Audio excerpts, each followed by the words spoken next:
So contactless building could be the norm in the future, you know, with something like just consumer 3D printers, for example. So this new device, LeviPrint, which I have a quick little demo right here, this uses sound waves to actually levitate small objects, which is incredibly cool. So here you just have a little construction of something with a few just like floating droplets basically, and here we have like a literal sort of like a bridge construction or something. So like literally just taking some like what hot glue and just gluing some sticks together. Like this is pretty cool. Obviously, you know, we don't really need contactless building for most things, in fact, but it could be very useful in something like the biomedical field, you know, perhaps 3D printing some organs, you know, because cross-contamination can be a big issue there. And, you know, I for one would be very happy if at some point in the future I could just get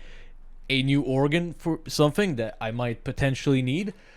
So really cool. And, you know, also in such things such as like construction, watches, you know, tons of tiny little gears and springs and phone camera modules, for example, because these are very tiny, very fragile devices, you know. In fact, I think my Galaxy S8, this has a problem with the camera module getting stuck from time to time. So, you know, I don't really know if that's relevant, but I just had to point that out because it's very annoying. So super cool new tech, and you know, this could eventually, because it is quite a small device, this could literally be baked into like all-in-one 3D printers in the future. Also, it'd be pretty cool to just have a few of these around the house and just have like random stuff levitating in like the air, right? You could have like an action figure that's just levitating, you know. That'd be kind of really cool, you know. Probably not the best use for the technology, but very awesome.